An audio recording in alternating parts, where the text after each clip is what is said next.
हमारे चैनल में आपका बहुत बहुत स्वागत है। सभी को मेरा नमस्कार। राधे राधे। राधाष्टमी की आप सभी को बहुत बहुत शुभकामनाएं।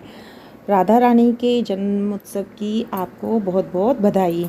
तो देखिए, मैंने एक वीडियो डाली थी कि राधाष्टमी का व्रत दोपहर 12 बजे तक ही क्यों रखा जाता है। तो मुझे बहुत सारे मैसेज आ रहे हैं, क्या दोपहर तक 12 बजे तक रखना व्रत सही है, या हम एक टाइम खाना खाती हैं वह व्रत सही है, या फिर एक दिन पहले रहती हैं वह व्रत सही है। तो इसी बारे में इस वीडियो में मैं बात करने वाली हूँ आपसे। तो देखिए, राधाष्टमी का जो व्रत है, मैंने आपको पहले भी बताया था, राधाष्टमी का व्रत 3 तरीके से रखा जाता है। 3 तरीके से मतलब कुछ लोग सप्तमी के दिन पूरे दिन भूखा रहकर व्रत करते हैं राधाष्टमी का, और अष्टमी को 4 बजे राधा रानी का जन्म करने के बाद अपना व्रत खोलते हैं।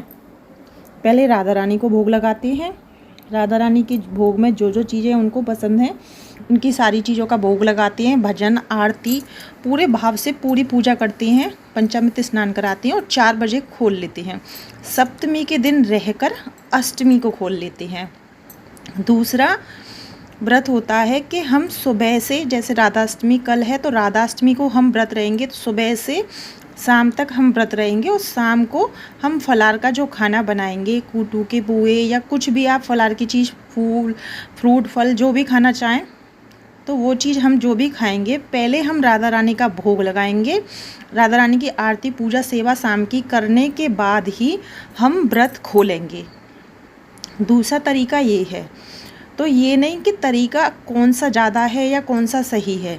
राधा रानी के व्रत तीनों तरीके से रही जाती हैं। और तीसरा है कि 12 बजे तक। तो देखिए, राधा रानी का व्रत 12 बजे तक भी कम से कम मेरे हिसाब से तो आधे से ज़्यादा लोग 12 बजे तक ही रहती हैं व्रत। और 12 बजे तक व्रत क्यों रहा जाता है, इसके पीछे लीला भी है। और इस ज़्यादातर मैंने जितने लोग सुने हैं उन्होंने भी मुझे बताया है कि 12 बजे तक भी बहुत लोग व्रत रहते हैं। तरीके 3 तरीके होते हैं। जैसे हमने सुबह से 12 बजे तक व्रत किया, राधा रानी की सेवा की, स्नान कराया, श्रृंगार आरती भोग किया, उसके बाद हम 12 बजे उसी दिन खोल सकते हैं, सुबह से 12 बजे तक। दोनों तरीके मैंने पहले आपको बता दिए, तीसरा तरीका भी बता दिया। अब 12 बजे तक व्रत क्यों रखा जाता है और 12 बजे के बाद क्यों खोल लिया जाता है, अब ये जान लेते हैं। तो इसके पीछे मैंने आपको बताया था, जब गोलोक में हमारे राधा कृष्ण जी रहते थे तो राधा रानी कान्हा जी के साथ रहती थी। तो एक दिन कान्हा जी अचानक राधा रानी से कहने लगे, हे राधे, अब मेरे अवतार का समय आ गया है। भादव मास के शुक्ल पक्ष की अष्टमी तिथि को रात्रि में 12 बजे मेरा अवतार होगा। तो राधा रानी उनकी सारी बातें वहीं बैठी बैठी सुन रही थीं। तो राधा रानी ने कहा, पहले वो सुनती रहीं, तब कान्हा जी को ऐसा लगा कि राधा रानी थोड़ी उनसे नाराज़ हैं, गुस्सा हैं। तो कान्हा जी ने उनसे पूछा कि हे राधे, मेरा जन्म 12 बजे होने वाला है, रात्रि में 12 बजे होगा, और मेरे जन्म के 15 दिन बाद ही तुम्हें भी अवतार लेना है। तो पहले मेरा जन्म होगा, मेरे जन्म के 15 दिन बाद आपका जन्म होगा। तो राधा रानी कहती हैं, थोड़ी गुस्से में कहती हैं कान्हा जी से कि प्रभु, ये कैसी लीला है, आपकी लीला आप ही जाने, हमारी समझ में तो नहीं आई। तो कान्हा जी उनसे पूछती हैं, क्या हुआ। तब राधा रानी कहती हैं कि प्रभु, आप आधी रात को जन्म लेंगे, तो आप ये बताइए कि आधी रात को 12 बजे तक लोग सुबह से रात को 12 बजे तक भूखे प्यासे रहकर आपका व्रत करेंगे।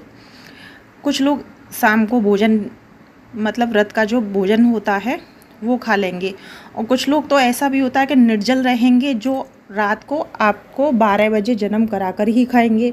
तो क्या उनको निर्जल इतने घंटे व्रत रहना होगा?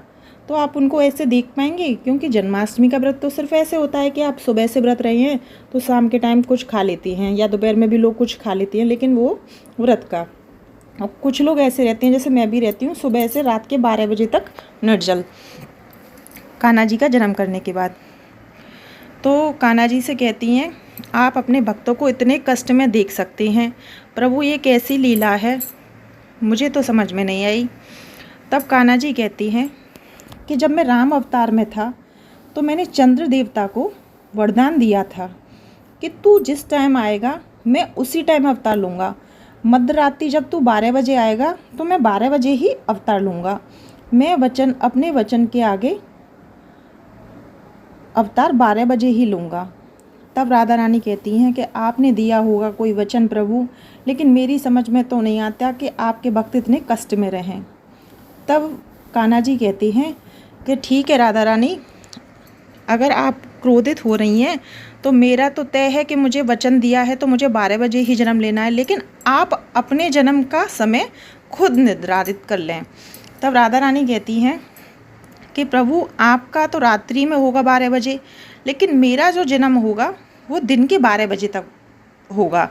12 बजे इसलिए होगा कि जब मैं 12 बजे जन्म लूँगी तो लोग, मेरे जो भक्त हैं वो 12 बजे पहले मेरा अभिषेक करेंगे, जन्म मतलब पंचामृत स्नान कराएंगे, श्रृंगार करेंगे, आरती करेंगे, भजन गाएंगे, बधाई गाएंगे, खुशी मनाएंगे, बड़े भाव से नाना प्रकार के भोजन से मुझे भोग लगाएंगे, श्रृंगार चढ़ाएंगे, जो उनसे हो सकेगा वो करेंगे।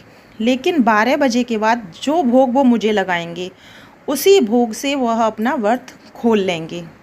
मैं उनको पूरे दिन भूखा नहीं देख सकती। 12 बजे तक तो मेरे भक्तों को मैं भूखा देख सकती हूँ, लेकिन 12 बजे के बाद मेरे भक्त कष्ट में रहें और मेरे व्रत के लिए प्रभु मुझसे तो ऐसा देखा नहीं जाएगा। तभी कान्हा जी कहते हैं राधा रानी से, ठीक है राधा रानी, जैसी तुम्हारी इच्छा। तब हमारे कान्हा जी का रात को 12 बजे जन्म हुआ, इसलिए जन्माष्टमी का व्रत बहुत से लोग निर्जल रहकर भी कान्हा जी का जन्म कराते हैं। और राधा रानी का जो जन्म हुआ वो 12 बजे इसलिए हुआ कि जब कान्हा जी ने उनको बताया था तो राधा रानी क्रोधित होकर सोच में पड़ गई थी कि भक्त कितने परेशान होकर व्रत रहेंगे। और राधा रानी आप जानती हैं कि बहुत दयालु हैं, वो किसी को कष्ट में नहीं देख सकती हैं। तो राधा रानी की कही हुई बात है कि मेरे जो भक्त हैं जो मेरा व्रत करेंगे 12 बजे तक, 12 बजे व्रत करने के बाद मेरी पूजा सेवा करने के बाद, भोग लगाने के बाद, बधाई गाने के बाद मेरा व्रत खोल लेंगे। तो राधा रानी का जो लोग क्वेश्चन कर रहे हैं कि 12 बजे तक व्रत रहना सही है, व्रत रहना 12 बजे तक सही है, लेकिन व्रत के 3 तरीके हैं जो मैंने आपको पहले भी बताए हैं। आप सुबह से 12 बजे तक भी रह सकते हैं, आप सुबह से शाम को फलाहार भोजन खा सकते हैं, और सप्तमी के दिन रह के अष्टमी के दिन जन्म करके भी आप अपना व्रत खोल सकती हैं। क्योंकि देखिए, जैसे जन्माष्टमी का भी व्रत है कि सुबह कुछ लोग पूजा करने के बाद थोड़ा सा व्रत का ही खा लेते हैं, फिर शाम को भी खा लेते हैं, कुछ लोग एक ही टाइम खाते हैं शाम को, और कुछ लोग निर्जल रहकर भी जन्म करते हैं। तो हर व्रत के तरीके होते हैं, इससे कोई फ़र्क नहीं पड़ता है कि किस तरीके से व्रत रहने से ज़्यादा महत्व है। राधा रानी का व्रत है 3 तरीके में से जैसा आपका भाव है, आपको लगता है कि हम कर सकते हैं, उस तरीके से आप व्रत रहें। तीनों में से कोई भी गलत नहीं है, तीनों का एक ही महत्व है। आपको हमारी वीडियो कैसी लगी कमेंट बॉक्स में ज़रूर बताना, और वीडियो पसंद आई हो तो चैनल को सब्सक्राइब करना। इस तरीके की वीडियो मेरे चैनल पर आपको मिलती रहेंगी। राधाष्टमी की आप सभी को बहुत बहुत शुभकामनाएं। राधे राधे।